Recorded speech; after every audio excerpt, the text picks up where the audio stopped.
Bueno, la vez pasada habíamos mencionado dos temas importantes, que eran, como recordarán, la cuestión de las cadenas mundiales de valor y la cuestión de la hegemonía del sector especulativo en la economía. Hemos hablado de las dos cosas. Hoy lo vamos a expandir. Lo vamos a expandir y lo vamos a dejar claro, porque en realidad de la combinación de ambas cuestiones se deriva toda la crisis geopolítica de nuestro instante, del que nos toca vivir. No hay no hay un conflicto más grande geopolítico que el que se produce debido a la inevitable existencia de cadenas mundiales de valor y la inevitable hegemonía del sector especulativo en la economía capitalista. Lo cual, en cierto modo, significa ponerle un enorme signo de interrogación, no desde el punto de vista de la destrucción eventual del mundo natural que el capitalismo podría llegar a producir. Y fíjense que estoy usando el modo potencial. No estoy afirmando que el capitalismo destruye la naturaleza, como se suele decir. Pero la eventual, no por ese lado, sino porque ambas cosas están en contraposición adentro mismo del modo de producción capitalista. Primero voy a aclarar esto último que dije para no dejar dudas. Yo creo que efectivamente, tal como está organizada la producción en el mundo en general, efectivamente el modo de producción capitalista está impulsando la producción de la vida de los seres humanos por una senda que los lleva a influir decisivamente sobre la naturaleza de un modo que conspira contra una buena vida de los seres humanos. Creo que esto está sucediendo. Creo que sí, que efectivamente la operación del capitalismo global genera un mundo cada vez más agredido por los seres humanos y por un principio elemental de las ciencias naturales, el principio de homeostasis, que es el principio de la búsqueda activa y dinámica del equilibrio por los sistemas, distintos sistemas naturales. El mundo responde en lo que la humanidad puede considerar como una agresión, pero no es simplemente una manera de intentar entre comillas, porque la naturaleza carece de otra conciencia que la conciencia humana.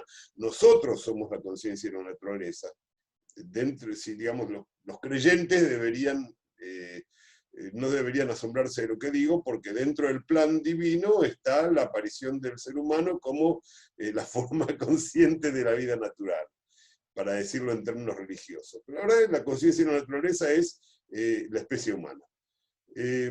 Bueno, la naturaleza no tiene conciencia, pero reacciona ante la acción humana. Si esta acción es de determinada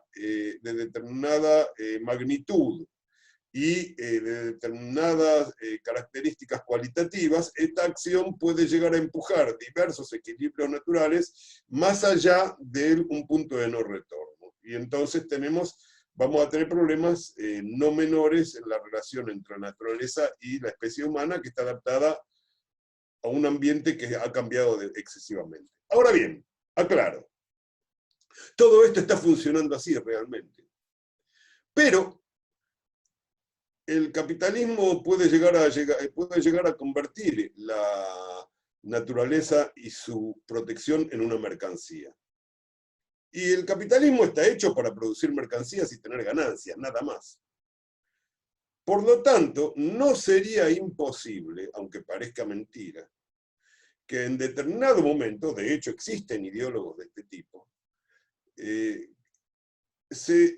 haya una decisión objetiva del sistema capitalista para desarrollar un inmenso sector de inversión dedicado a corregir los errores que el capitalismo genera. Algo así como un sistema de recolección de basura, mientras que el resto de la economía cada vez produce más basura. Esta es básicamente la idea. La contradicción, ustedes disculpen que yo mire el mate cuando estoy llenando porque no me quiero mojar, denme un segundito, pero la contradicción entre el modo de producción capitalista y la continuidad de los equilibrios naturales adquiridos no es irresoluble. El capitalismo tiene maneras de resolverlo. Aún este capitalismo tiene manera de resolverlo. Sería un gran negocio, sería un enorme negocio. Y no atentaría contra la relación básica del modo de producción capitalista, que es la relación de capital entre seres humanos. Se podría arreglar, no es técnicamente inalcanzable. Lo cual no significa que tengamos que ser partidarios de la destrucción del medio ambiente. Solamente digo que luchar por el medio ambiente de ninguna manera sustituye la lucha por, o a favor o en contra, del modo de producción capitalista a nivel global. Son dos cosas distintas, vinculadas en algunos puntos, pero distintas. Dicho esto,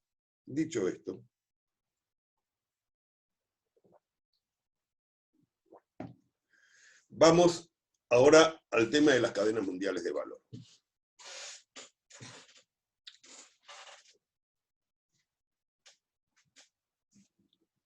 El desarrollo de la productividad humana, que Carlos Marx hablaba del desarrollo de las fuerzas productivas, también Martínez de Oz hablaba del desarrollo de las fuerzas productivas.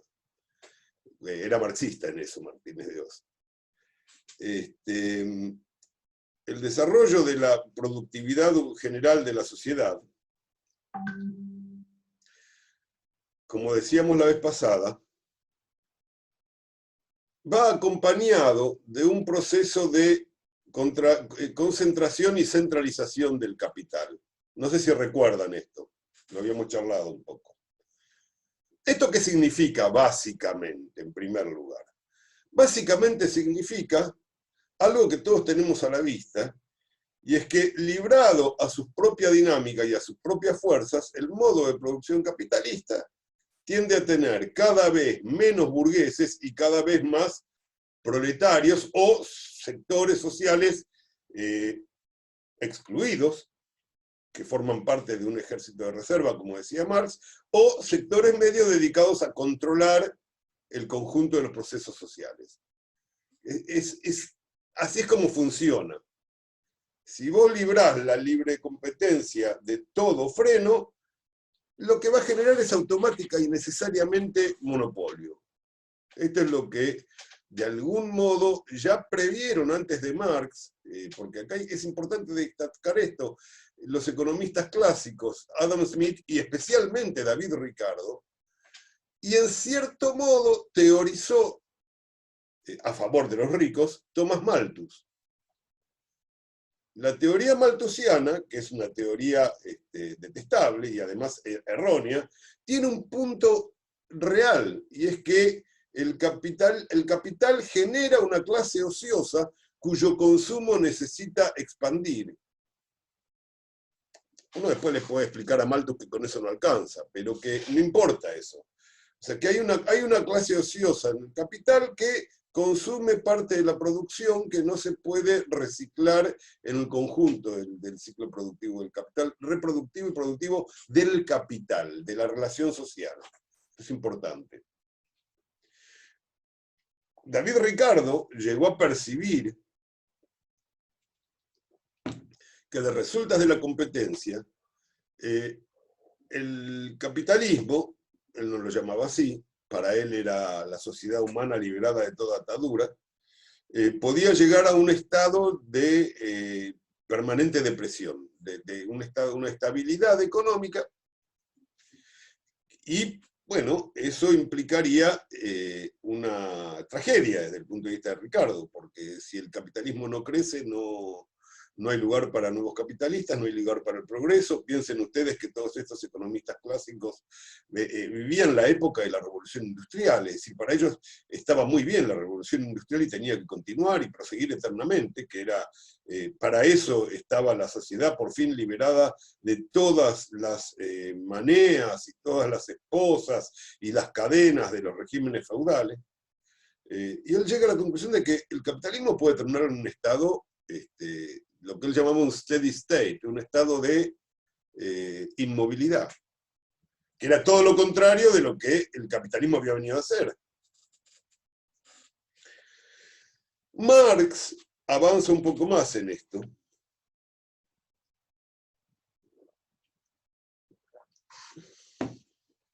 Y afirma que no solamente ese estado es posible, sino que es en cierto modo inevitable, en la medida que, por un lado, el capitalismo genera permanentemente nuevas oportunidades de inversión, nuevas necesidades, nuevas capacidades productivas, y al mismo tiempo concentra la capacidad de poseer bienes en cada vez menos manos. Las dos cosas. Las dos cosas. Es una contradicción interna, una de las tantas que tiene. La necesidad de luchar contra la tendencia decreciente de la tasa de ganancia,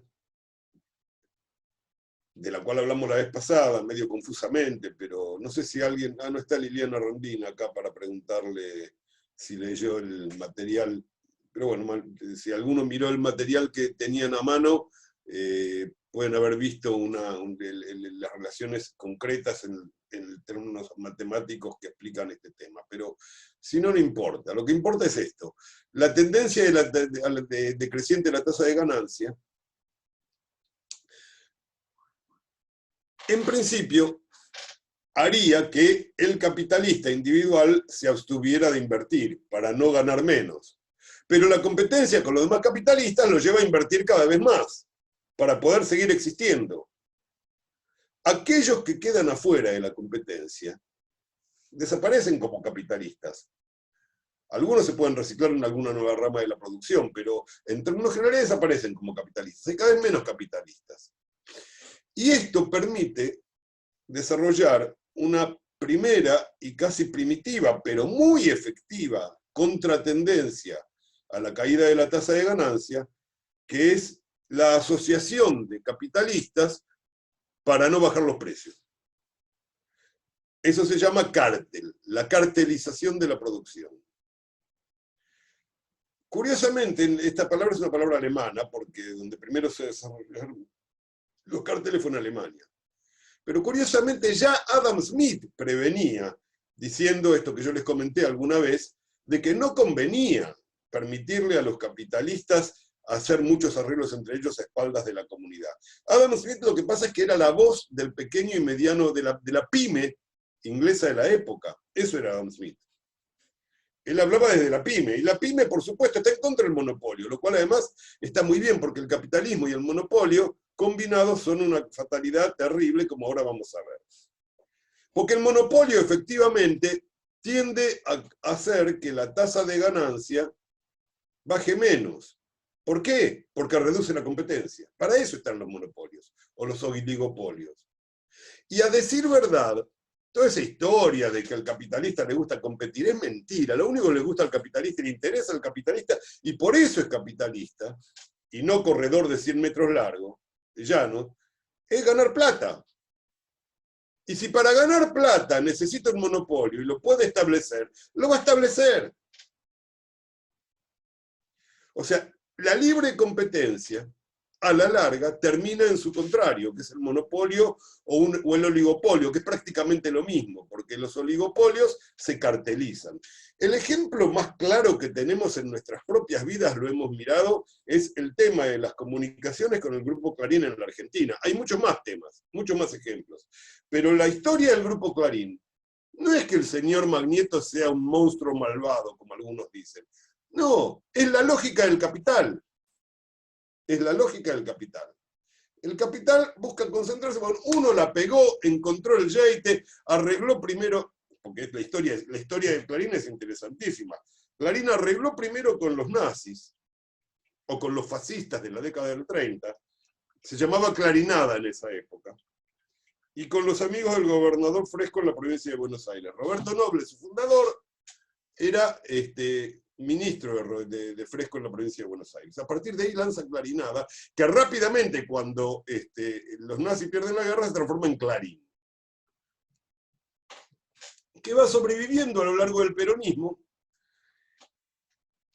que empieza a crecer por una medida del peronismo, que fue la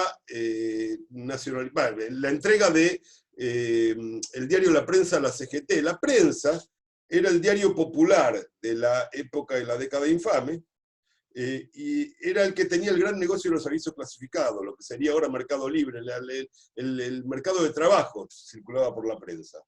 Clarín se da cuenta de que al desaparecer la prensa como el gran diario popular de la oligarquía, queda ese mercado, ese nicho libre, y ¡zas! Se hace con los clasificados y ahí empieza a crecer. Cuando cae el peronismo, sella un pacto político con los desarrollistas, con Frondizi. Frondizi le dice, miren muchachos, acá hay plata, ustedes tienen que apoyarnos. Noble agarra viaje. Posteriormente, el grupo de los desarrollistas es expulsado de Clarín porque no le servían los negocios, no por una cuestión ideológica, porque no le servían los negocios, porque estaban los que se llamaban los, comillas, profesionalistas, que en realidad lo que querían era sacarse el desarrollismo de encima porque el desarrollismo ya era mal negocio. Y había que arreglar con los milicos, que eran colorados, eran antidesarrollistas. Entonces, aparece el grupo de Manieto. Ahí aparece Manieto, que no era más que un contador. Y como contador, el tipo fue y es la voz fría del capital. No paró de concentrar actividades desde el momento en que entró y trató de arreglar con todo el mundo y con todo el mundo arregló. Incluso con Néstor Kirchner, no nos vamos a olvidar de esto. Bueno, esa es la lógica del capital. Esa es la verdadera lógica del capital. Eso que ustedes vieron en el Grupo Clarín, olvídense de la política, esa es la lógica del capital. Ahora, llega un momento en que la concentración del capital es tan grande que en la relación entre capital y Estado, en los países desarrollados, en países imperialistas desarrollados, en los países de capitalismo maduro, es una relación de simbiosis, o sea, de vida en combinación. Son dos cosas distintas, pero la misma cosa. No pueden vivir el uno sin el otro.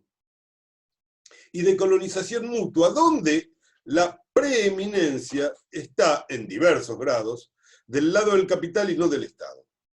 Cuando el capital hace esto, es porque el capital está en condiciones de unir en la misma mano previamente el capital productivo y el capital especulativo. O sea, el músculo y el estómago, que es el capital productivo, y el cerebro, que es el capital especulativo. Porque la especulación en el mundo capitalista cumple un papel muy importante, del cual vamos a hablar más adelante, de aquí a 2 o 3 clases, es la planificación difusa del capital sin plan. Ese es el sentido que tiene el mundo financiero, de eso vamos a hablar más adelante. Porque tiene que ver, en realidad, con el mundo en que estamos viviendo ahora. Es un mundo planificado por el capital bancario y especulativo. Insisto, no por ninguna maldad de nadie. No es que hay una docena de grandes sabios reunidos en alguna caverna en el fondo de la Antártida planificando el mal de la humanidad. Es la objetividad del sistema.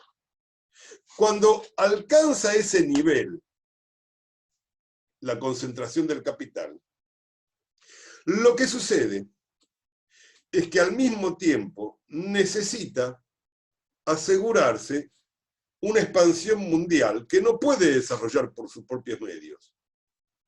Entonces necesita asociarse con un Estado que le garantice esa expansión. Al principio bajo la forma de una carrera por el control colonial del planeta, como fue la del siglo XIX, cuyo ejemplo más paradigmático es el caso de África. En otros lados también se dio, también en América se dio de otra manera, en América del Sur, en América Latina. Eso se llama colonialismo. Y no era una mala palabra 200 años atrás, o 150 años atrás. Era, al contrario, la carga del hombre blanco que tenía que llevarle la civilización a los salvajes. Así es como se veían a sí mismos los colonialistas. Bueno, el colonialismo del siglo XIX contiene el núcleo que luego va a desarrollar lo que ahora se conoce como las cadenas mundiales del valor.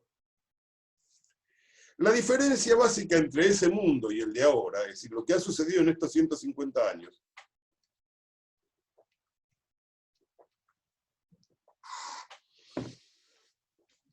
es que el sistema colonial funcionaba a través de la imposición militar de la hegemonía de una potencia sobre una formación económico-social desde afuera de la economía. Sea bajo la forma de ejércitos privados de grandes empresas, como en el caso de Calcuta y de la India, sea bajo la forma de invasiones directas de ejércitos de un país extranjero, como en el caso, por ejemplo, de Argelia, sin ir más lejos, por parte de Francia. Es más, Francia, como era un país revolucionario y heredera de la Revolución Francesa, al principio le daba un poco de cosita tener colonias. Entonces dijo, no, Argelia forma parte de Francia, que es lo mismo que han hecho los yanquis con Puerto Rico.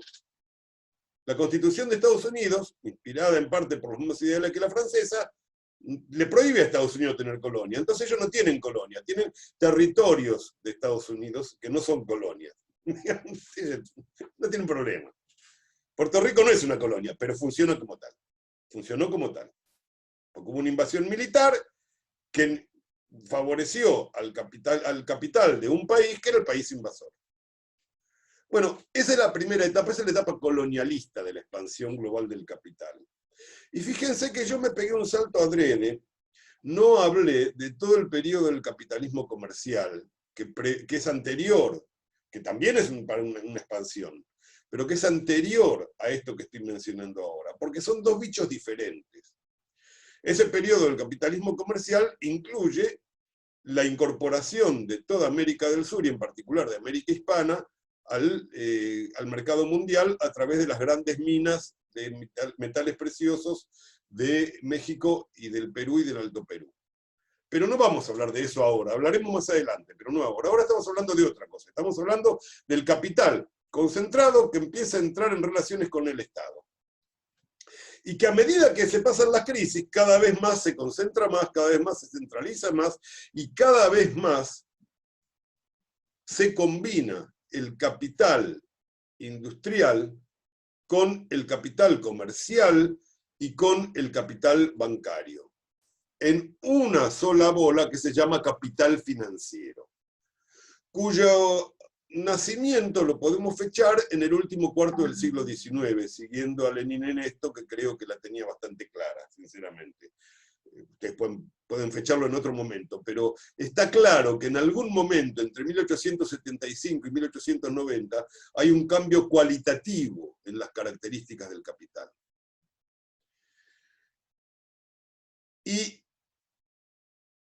el mismo proceso que hizo que la expansión del capital se diera al principio bajo la forma colonial, es decir, primero viene el misionero, después viene el soldado y después viene el comerciante, ya a fines del siglo XIX estuviera empezando a modificarse, aunque sus consecuencias políticas se vieron medio siglo después, por otro sistema, que era el sistema de primero viene el capital, después se crea una capa local de cipayos, y finalmente el capital extranjero ingresa, ya que estamos en pandemia, como un virus dentro del sistema económico del país que va a ser infectado, infiltrado, y desde adentro de la propia economía invade al país. Y engendra todo un sector, más grande o más pequeño, pero nunca despreciable porque es poderoso, de capitalistas locales íntimamente vinculados al capital extranjero. Insisto y subrayo la palabra capitalistas, no feudales, capitalistas. Es decir, gente que se rige por las mismas leyes que una burguesía nacional. Porque el capitalismo es capitalismo en todas partes. La diferencia entre un capitalismo nacional y un capitalismo extrovertido es dónde se termina yendo el capital que se acumula. Pero en ambos casos es capitalismo. A diferencia de lo que les pasaba a los países de la época europea del siglo XVI, XVII y XVIII, donde había dos sistemas de sociales en pugna, es decir, estaba la propiedad capitalista y estaba el fundo o el feudo o la aldea medieval, tributaria, feudal. Acá no, acá son todos capitalistas. Y cuando se da esta situación, lo que sucede es que están dadas las condiciones, en principio, para que la liberación nacional, que es la tarea fundamental de una burguesía, y el crecimiento, el desarrollo de las fuerzas productivas, esté menos asociada, no digo no esté asociada, esté menos asociada a los capitalistas que al bajo pueblo. Y solamente encuentre quienes la lleven a cabo hasta el final entre el bajo pueblo, incluso contra los capitalistas que se sienten hermanados por la explotación común del bajo pueblo con aquellos capitalistas que los explotan a ellos, o que les impiden desarrollar el país. Flor de Bolonqui, entonces. Pero ya vamos a llegar a eso también. Solamente les voy tirando la punta. Son las 19:35. Vamos bien. Estamos en la mitad de la clase. A partir de este hecho,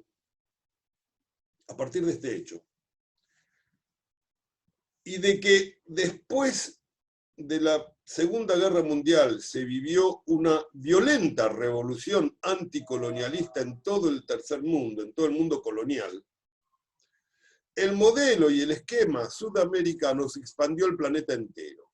El esquema sudamericano fue el de las semicolonias, inventado por el Reino Unido, y las oligarquías portuarias o encomenderas de América del Sur, digamos, de América Latina.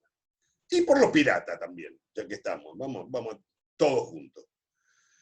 Este esquema es un esquema en el cual comercialmente los países eran sometidos a la voluntad imperial, no imperialista todavía, a la voluntad colonial, a través de sectores de capitalistas locales interesados más en el comercio exterior que en el desarrollo de las fuerzas productivas internas. Este problema, yo les quiero contar, fue el primer problema que tuvieron que enfrentar los Estados Unidos en la época de la independencia. Ellos se declararon independientes de Gran Bretaña en 1776, pero recién en 1812 se sacaron de encima la burguesía comercial de Nueva Inglaterra, que estaba mucho más interesada en mantener los negocios con Londres que en el desarrollo de las fuerzas productivas del conjunto de los Estados Unidos. En 1812, la guerra de 1812, que fue la guerra del presidente Madison, que los historiadores conservadores y reaccionarios de Estados Unidos hoy en día repudian, fue la guerra que le permitió a los Estados Unidos independizarse de la dictadura de la burguesía comercial de Boston y de Nueva Inglaterra en general.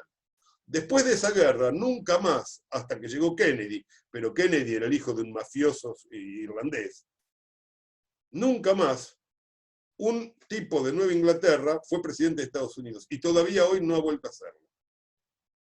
Ningún miembro de las viejas familias de la burguesía comercial de Massachusetts volvió a ser presidente de Estados Unidos, siendo que habían sido los primeros presidentes, todos los primeros presidentes habían sido ellos. Pero esa guerra dijo, bueno, basta, con la burguesía comercial no, la dejamos ahí, pero no jode más. Ese problema los Estados Unidos lo pudieron resolver. ¿Por qué? Porque el capital británico no estaba metido adentro como un virus dentro de los Estados Unidos. Después se les metió por otro lado. Y eso lo resolvieron medio siglo después.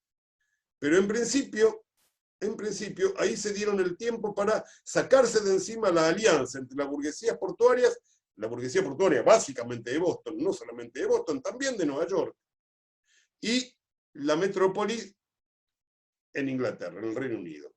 Esa fue la primera real independencia, y de hecho, todos los símbolos del nacionalismo norteamericano primitivo datan de 1812 y muy poquitos de 1776. Muy poquitos. Donde igual los muchachos no se fueron con chiquita, todos los partidarios del rey se las tuvieron que tomar, se tuvieron que rajar al Canadá, y los que no se rajaron los confiscaron. Digo, ¿no? Para que después no venga el señor expert a explicarnos que en Estados Unidos las pelotas. Empezaron confiscando a los realistas, a los royalists. Ni uno. Chau, tómatelas. Tuvieron que ir ahí a la nieve. Así se construyen los grandes países. Tomándose en serio a sí mismos. Pero volviendo acá. Este problema que los Estados Unidos pudieron resolver, los países que llegan a la independencia política formal en la segunda mitad del siglo XX, y América Latina también, por otros motivos, no lo pudo resolver. Pero no solamente eso. En el caso nuestro, bueno, después tuvimos toda una serie de largos conflictos y quedamos sometidos también a esta nueva forma de penetración que es la penetración imperialista. Pero esto fue después. Digamos, nosotros tuvimos nuestras oportunidades de salir adelante, no las pudimos aprovechar por la debilidad de nuestro desarrollo burgués, pero las tuvimos, el caso del Paraguay, por ejemplo, demuestra que existía la posibilidad, pero bueno, eso por ahora no lo vamos a hablar. Lo que importa es que, concretamente, América Latina dio el modelo del mundo posterior a 1950, posterior a la Revolución Colonial, donde las grandes potencias, ante la insurgencia de los antiguos súbditos coloniales, muchos de los cuales habían sido llevados como carne de cañón a la guerra mundial en beneficio de la potencia colonial, y cuando llegan a su país descubren que no estaba hecha para ellos la guerra. La independencia de Argelia empieza así. Cuando los batallones de argelinos que vuelven de la Segunda Guerra Mundial a Argelia, descubren que la independencia de Argelia no estaba entre los planes de los franceses. Ese de libertad, igualdad, que es para los franceses. Y ahí se armó la podrida. Se armó en Orán, un año, en realidad, el día cuando se hace la fiesta de la liberación en París, al mismo tiempo se hace una fiesta de la liberación en Orán. Y las fuerzas francesas masacran a todos los argelinos. Y ahí empezó el quilombo. 15 años de pelea hasta que en 1960 lo sacan. O sea, fue así lo de Argelia. Bueno, pero los franceses también aprendieron a ser imperialistas sin necesidad de tener colonias.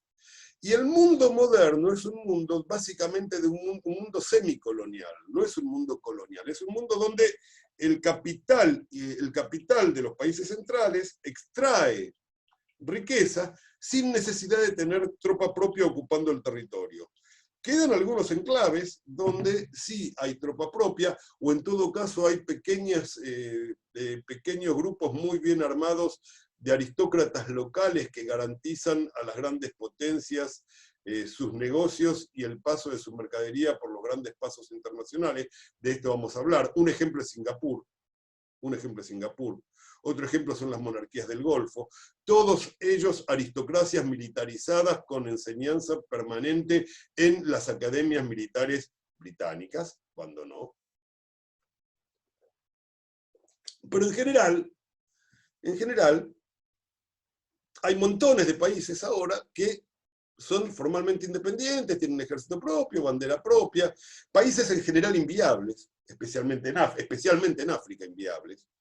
El modo en que independizó África, Francia, fue realmente perverso. O sea, nuestro querido general de Gaulle, fue terrible lo que hizo en África, pero no importa, es como que le dio la independencia a cada una de las provincias argentinas, ¿no? Bueno, volviendo.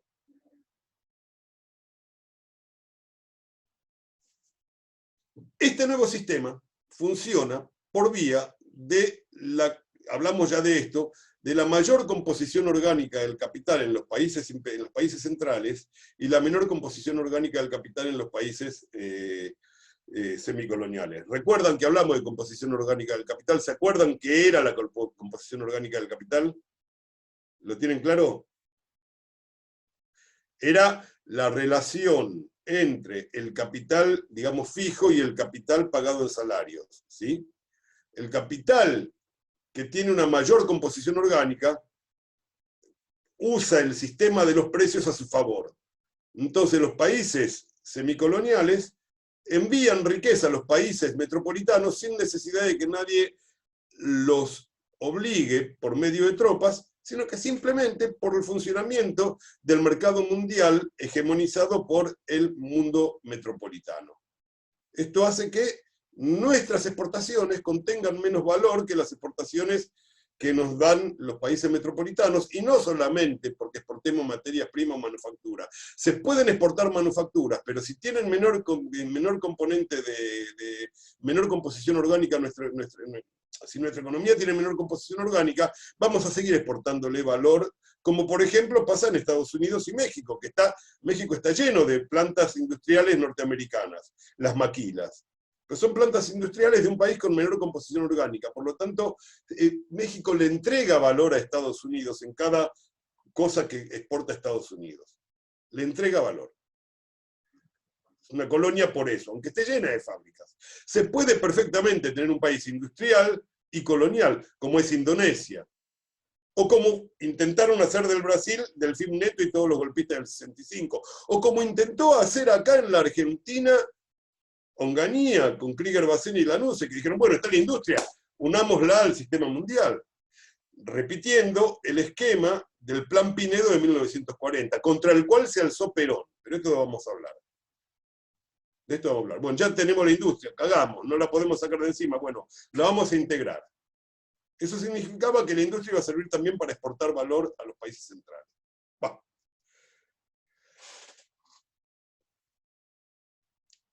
Las cadenas mundiales del valor son el resultado final de todo esto. La revolución en las comunicaciones y la revolución en el transporte de los últimos 20 o 30 años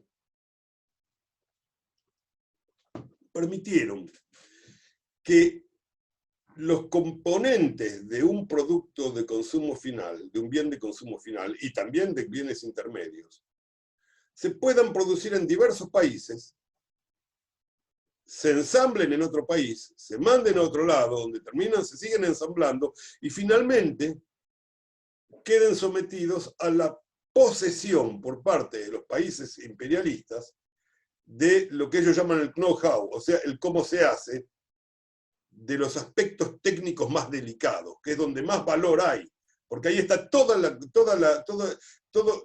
energía creativa de la humanidad está concentrada en cosas como el 5G, por ejemplo, hoy en día, que es objeto de una batalla entre Estados Unidos y la China, porque la China sabe perfectamente, porque son marxistas, lo que significa dominar la tecnología de la interconexión entre las máquinas. Entiende de qué se trata. Porque el 5G es eso. Es que las máquinas se conecten solas entre sí. Entonces, el capital lo que ha hecho es, en la última etapa, cerrar las barreras al desplazamiento de los seres humanos y abrir la barrera al desplazamiento, por un lado del capital, obviamente, pero también de las mercancías. Y esas mercancías producen en forma global, de tal manera que, por ejemplo, los aviones que se producen en Estados Unidos, cualquiera que sea la fábrica que los produce, tengan entre un 40 y un 60% de componentes importados. Incluso la aviación militar, que Estados Unidos puede producir toda en Estados Unidos, pero no le conviene desde el punto de vista económico. ¿Por qué? Porque en los países semicoloniales, las condiciones históricas previas al momento de la incorporación al mundo imperialista hacen que los salarios sean más bajos. Y como la composición orgánica general del capital de ese país es menor que la del país imperialista al cual le exportan, finalmente siempre salen perdiendo. Las cadenas mundiales de valor lo que hacen ahora es que en vez de que venga el capital, produce aquí autos para venderle a los argentinos, produce aquí, como de hecho sucede y hace mucho tiempo, excelentes autopartes para usarlas en los autos en Italia, que producen las empresas norteamericanas, porque centralizaron el capital de las viejas empresas italianas. Italia carece de una sola multinacional, ninguna multinacional es italiana. La Fiat, la Ferrari Ferrari es una productora de autos de lujo, pero las grandes multinacionales italianas no son más italianas, la Fiat es de la Ford o de la Chrysler, no me acuerdo de cuál de las dos. Y la Argentina, en Rafaela, produce válvulas de precisión para toda la industria automovilística italiana, que en realidad es norteamericana, en última instancia, o alemana. O sea, nosotros producimos materiales excelentes de industria, pero como el país es un país de baja composición orgánica de capital, cada vez que exportamos a Italia válvulas hechas en Rafaela, terminamos perdiendo.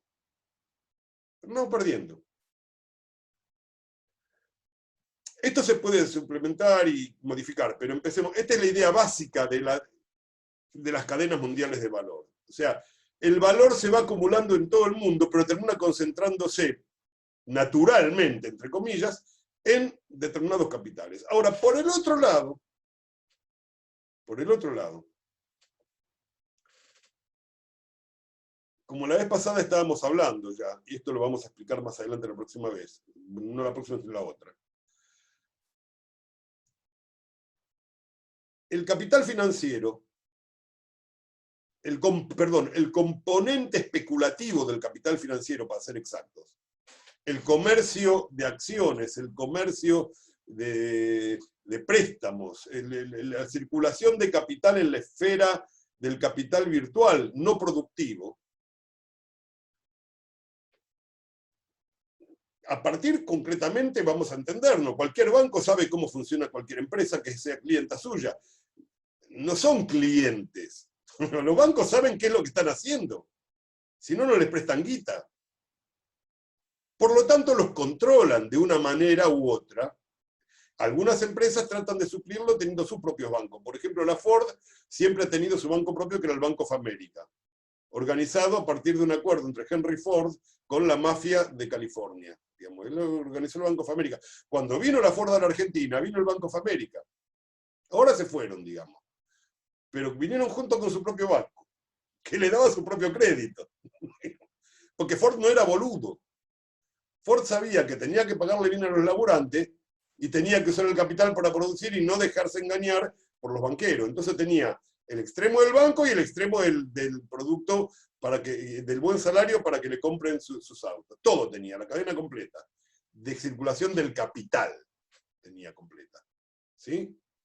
Bueno, hoy en día lo que ha sucedido es que el sector especulativo es el que controla el desarrollo de la economía mundial, por la simple razón que habíamos visto la vez pasada, de que ya no hay manera de invertir todo el capital que se produce en las relaciones productivas cotidianas, en todas las plantas donde hay proletariado en el mundo, y en todos los lugares donde hay trabajo asalariado, aunque no fuera proletariado. No hay manera de invertir toda esa gigantesca masa de riqueza producida por la humanidad en producción material y servicios para sostener a la humanidad, sin hacer caer dramáticamente la tasa de ganancia. ¿Y para qué mierda voy a invertir entonces? Entonces el capital financiero dice, no, quédense tranquilos, muchachos. Miren, en vez de poner plata en producción, denmela a mí, yo les voy a inventar maneras de ganar más plata. Y aparece el famoso festival de las burbujas de bono, que cada 2 por 3 se van a la miércoles, que es una gigantesca cadena de San Antonio, global, pero que no pueden dejar de existir si el sistema capitalista tiene que seguir existiendo. Entonces, por un lado tenemos las cadenas mundiales, las cadenas globales de valor, que es la distribución global de la producción de bienes materiales y servicios para la vida humana, digo, en última instancia para la vida humana, quiero decir, servicios para la producción de mercancías que al final van a servir para ser consumidos por los asalariados. Y por el otro lado tenemos cada vez más grande la nube de capital ficticio en realidad, que se alimenta de sí mismo y que controla el conjunto, y que pone el conjunto de la economía a su servicio. La consecuencia final de todo esto, y con esto cierro, ya son 8 menos 10, les dejé poco tiempo para hablar, perdónenme. La consecuencia final de todo esto es un mundo en el cual la acumulación del capital ficticio controla el conjunto de la vida económica. Algo que ya había predicho Marx, y es que todo el mundo iba a terminar endeudado con los bancos, a la larga o a la corta, en la medida que se liberasen las fuerzas productivas y se las dejara actuar en plena libertad, en plena libertad, perdónenme por la redundancia. Esto también lo había predicho Marx. Todo el mundo se reía de él hace 50 años. Nah, mirá cómo crecen las industrias. Bueno, terminó siendo así, porque es la lógica interna del capital. Así como todo capitalista odia la competencia y quiere ser monopolista, todo capitalista productivo odia la producción porque le congela el capital durante todo el periodo de producción. Prefiere la especulación, porque en el fondo el capitalista es el apostador. Los juegos de azar son el espíritu del capitalismo. Por eso hay tantas películas donde el juego de la bolsa es el espíritu del capitalismo. En realidad es y no es así. Pero en el mundo moderno es así. Ahí me están pasando el dato. Válvulas 3B de Voz y Hermanos, sí señor. Es así. Alguien, creo que Julio me dijo, las válvulas estas que se exportan son las 3B. Hay otras más, no son las únicas. Bueno, se me ha hecho tarde, compañero. Yo hubiera querido tardar menos, pero se me hizo largo. Yo les dejo la palabra a ustedes. Gustavo, si podés abrirles los micrófonos por si alguien quiere hacer alguna pregunta. Tenemos desgraciadamente poco tiempo, pero bueno, por ahí alguna pregunta puedo responder. Ya están desbloqueados, así que lo pueden desmutear.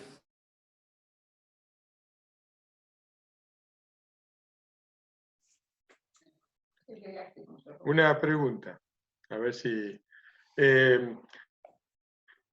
muy interesante todo, ¿no? Esto en primer lugar. Cuando Trump gana las elecciones, la gana contra Wall Street y prometiendo que va a llevar nuevamente el trabajo a la producción a Estados Unidos, ¿no? Fue uno de los argumentos que utilizó. ¿Es así o estoy muy equivocado? Es así y no es así. Trump efectivamente es el representante en gran medida de las élites burguesas no monopolistas de los Estados Unidos, el representante político de esas élites. Pero la verdad es que él lo que hace es desviar energías del ataque al capital monopolista hacia una esperanza anacrónica, cuyo resultado final estamos viéndolo en el irracionalismo con el cual está el Estado norteamericano, digamos, con Trump, asumiendo la pandemia. Vale la pena comparar, y con esto cierro este tema, esta pregunta, para que se vea claramente, cómo reaccionó Estados Unidos en 1950 a la epidemia de poliomielitis y cómo reacciona ante el COVID. Ante la poliomielitis, llegó a correr el riesgo de meter el Estado norteamericano, de meter en circulación vacunas que no estaban suficientemente probadas, con lo cual se produjeron algunas desgracias, algunas tragedias en algunos casos. Pero no dudaron en meterse, parar todo y decir, muchachos, esto viene así.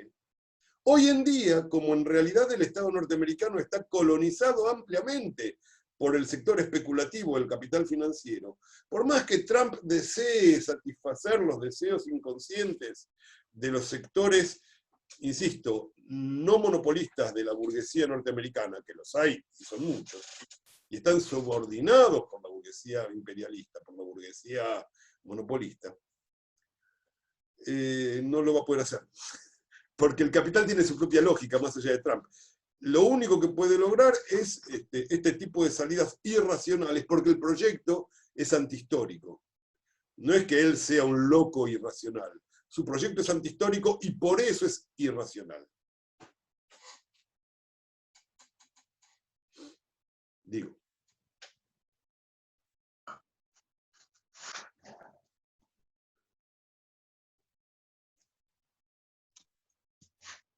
¿Nadie más? Hola, soy Jorge. ¿Nadie más?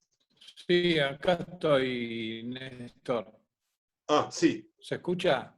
Sí, te escucho bien. Hola, hola. Ya está, no toques nada. Sí. Sí. A mí me gustaría, si hay posibilidad ¿hay algún libro al puntes o algo que más o menos condense mayoritariamente todo esto que vos estás hablando? Porque a mí me resulta interesantísimo, fantástico, pero me gustaría, digamos, ¿cómo te puedo decir? Profundizar, tener un apuntecito como para volver, para releer y agarrar conceptos y aprenderlos. A lo largo del curso voy a dar más bibliografía, sí. Todavía falta un poco, pero sí va a haber. Sí. Claro, porque es muy amplio, es muy jugoso, pero bueno, me gustaría tener todo, digamos... Voy a contarte la verdad, en este, parte es creación mía todo esto, ¿eh? En parte es creación mía, y no lo he escrito. Pero qué no, pero pena. sí, hay material bibliográfico, de verdad. Bueno, esa era la pregunta. Había alguien más, creo, que quería preguntar algo. Julio, Julio. ¿puedo? ¿Me escucha? Yo Listo. ¿No, ¿me escuchan claro o no? Me escucha claro. En este capitalismo semicolonial, como dijo usted, donde hoy está el cipallismo, es la parte dominante que usa este capitalismo colonial para ingresar en los países. ¿Es factible algún tipo de ver cómo se elimina este cipallismo post pandemia? Como, diría, a ver, así como se manejó la pandemia, que no teníamos herramientas como para combatir un virus mundial, y lo combatimos, por lo menos lo llevamos combatiéndolo con las pocas herramientas que tenemos en la mano. Sí, También, Julio. hasta este capitalismo semicolonial, que habría que empezar a combatir o a contener, sería posible en base de ver cómo, por lo menos la primer parte, con las herramientas que tenemos, controlando el cipallismo. Mirá, si te fijás, si te acordás la primera reunión que tuvimos, el punto 7 del programa, te lo voy a leer porque lo tengo a la vista, trata de América Latina y el orden global en crisis, las dos alternativas, y agrega la especificidad argentina. No te apures, ya vamos a llegar. Ya vamos a llegar. Pero está previsto, claro. Si no, ¿para qué vamos a hacer preguntas? Está bien. Gracias, ya lo hablaremos. Bien.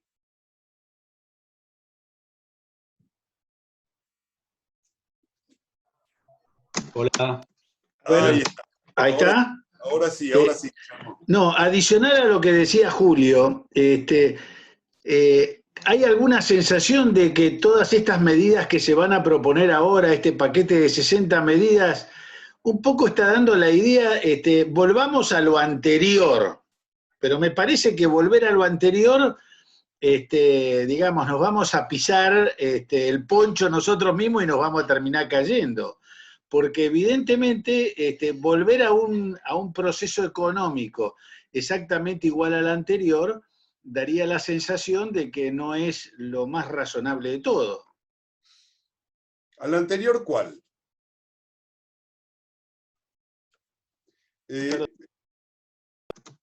A lo que estábamos viviendo en el mundo entero, digamos, pre-pandemia, digamos. Es decir, No, mira, al mundo, ya te entendí. Al mundo prepandemia es imposible volver. Otra vez, estamos yendo muy rápido, pero son dudas que lógicamente tienen que ir surgiendo. Al mundo prepandemia es imposible volver. Esta es la cuestión. O vamos a estar peor o vamos a estar mejor, pero a ese mundo ya no volvemos. Eso ya está. En realidad lo que se abre, e ignoro si las 60 medidas, a mí lo de las 60 medidas me cae muy simpático porque en la década del 70 yo integraba el Frente de Izquierda Popular y nosotros teníamos 60 medidas, que algunas de ellas no vendrían nada mal tomarlas hoy. Pero las 60 medidas yo no las conozco, así que no puedo decir nada sobre ellas. Pero sean lo que sean, lo que sí está claro es que lo que ha desaparecido, en cierto modo, del panorama es la convicción de que lo peor que le puede pasar a cualquier sistema económico es la intervención del Estado. No por casualidad, surgen en este preciso momento, y precisamente en relación a la pandemia, actitudes tan enloquecidas como las que ha asumido el macrismo ortodoxo en la República Argentina, o Bolsonaro en Brasil, o Áñez en Bolivia, o Lenín Moreno en Ecuador. Esta locura, aparente locura, tiene su razón de ser. Y es que temen que aquello que disfrutaron, que fue una hegemonía global de la desconfianza, por decir lo mínimo, en la intervención estatal en la economía, se esté disolviendo. O sea, todo lo que ocurrió con la caída del muro de Berlín, ahora les está cayendo a ellos encima. Entonces lo que van a intentar desesperadamente es de que estemos peor que antes de la pandemia. Que estemos peor. Y habrá que pelear para estar mejor. Pero nuevamente, las dos alternativas, la especificidad argentina. Esto también lo vamos a tratar más adelante. Un poco con lo que pasa anteriormente, ¿no? ¿Cómo es posible entonces llevar adelante un proceso de cambio cuando vos ves adelante todo lo que está pasando en la región, ¿no? Porque ahora mirás a todo lo que tenés alrededor y realmente Bueno, se ve muy difícil, ¿no? mira, primera cuestión. Porque está pasando todo lo que está pasando, el cambio se hace cada vez más necesario. En realidad. Precisamente porque estamos empezando a percibir la profundidad de la apuesta de las distintas oligarquías latinoamericanas, es que tenemos que encontrar caminos para oponernos a esas apuestas. Yo no sé qué va a suceder cuando, porque finalmente va a pasar esto, cuando haya procesos electorales en Chile, en Ecuador, en Brasil. El camino de la anulación de la democracia formal es intransitable. Y voy a decir por qué. Porque hasta Estados Unidos se dio cuenta con la guerra de las Malvinas de que las bayonetas son difíciles para sentársela encima. Y que aún un ejército tan entregado al imperialismo como el ejército argentino puede cometer el pecado salvaje de dar vuelta a los fusiles y apuntar contra los aliados principales de Estados Unidos en América Latina, que eran los ingleses. A partir de ahí se terminó la intervención militar en nuestras sociedades. No fue por otro motivo. Dijeron, no, acá nos equivocamos. Y los ingleses los habrán mirado desde arriba y le dijeron, vieron, boludo, yo les dije. Seguro que les dijeron eso. Pero más allá de eso, como está cerrado el camino de las armas para conquistar con sus propias fuerzas armadas a los pueblos de América Latina, hay otros caminos, se buscan otros caminos, qué sé yo. A mí no me cabe la más mínima duda de que si el macrismo hubiera contado con estos 4 años, hubiera armado pandillas de criminales y asesinos como las que dieron el golpe en Bolivia. No me cabe la menor duda. Ya tuvimos el antecedente de los comandos civiles en la Argentina, que fueron una semilla de esto. No me cabe la más mínima duda que la AFI hubiera importado armas a lo loco y las hubiera distribuido a comandos no reconocidos hasta el momento en que salen. No se olviden que cuando llegó Macri al poder, todavía algunos buenos inspectores de la AFIP se encontraron con un arsenal adentro de Coto, en la calle Paysandú. Si ustedes se piensan que el único que hacía estas cosas era Coto, están equivocados. Ahora, esto en la Argentina no se pudo hacer. Punto número 1. Porque nosotros lo impedimos. Cosa que hay que recordar cada vez que uno diga, uy, Alberto, qué poca cosa. Pará. Hay cosas que no pudieron hacer, muy importantes. Y hay cosas que no van a poder hacer más. En general, la intervención militar deja de ser una opción posible. Entonces tienen que dar elecciones. ¿Serán con proscripción? Bueno, en la Argentina sabemos lo que pasa cuando se proscriben a los candidatos populares en una elección. La resistencia continúa.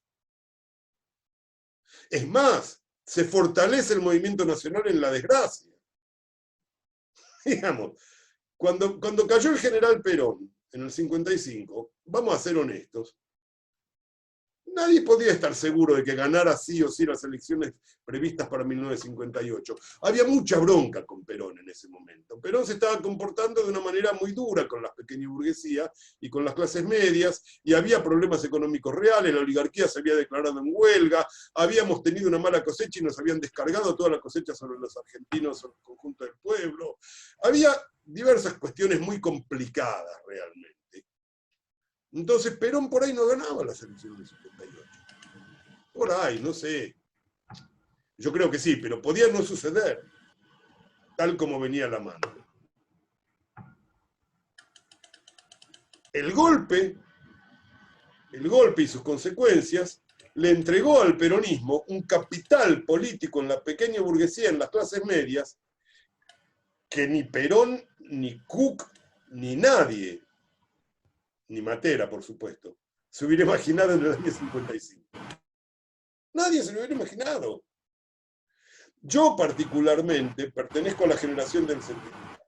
Y he visto con estos ojos que Dios me dio, y con menos miopía que ahora, en el colegio donde yo iba a la secundaria, he visto a los militantes gorilas de ultraderecha o gorilas del Partido Comunista y del Partido Socialista hacerse peronistas de un día para otro después del Cordobazo. Yo lo viví, no me la contaron. Y no debo ser el único.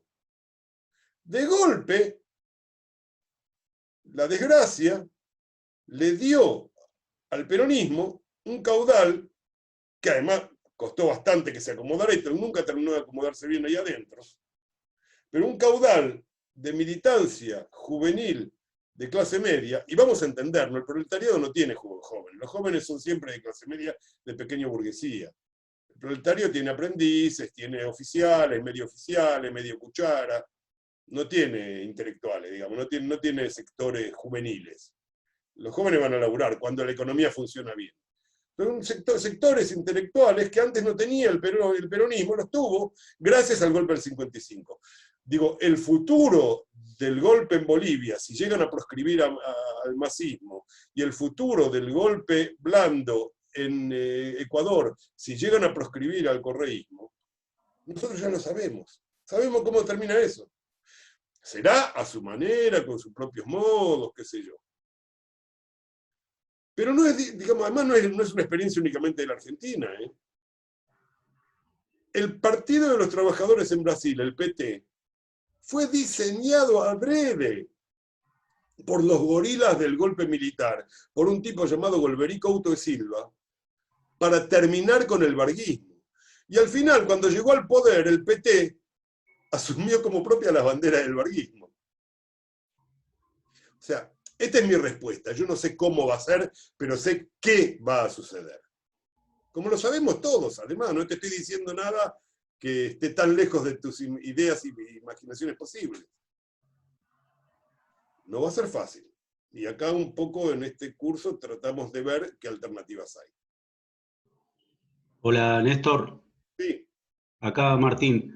Sí. Teniendo en cuenta los dos ejes temáticos y el modo de producción con protocolo, las medidas anunciadas en Alemania y de proteccionismo, y principalmente las anunciadas ahora en Europa como una especie de un plan Marshall europeo, si eso obviamente, o naturalmente puede ir a un camino de apertura de capital hacia la producción, y bueno, en una cierta parte cíclica es un nuevo bienestar o re-bienestar, y en principio, bueno, no sé si va por ese lado en que Argentina debe insertarse, obviamente con autonomía y soberanía económica.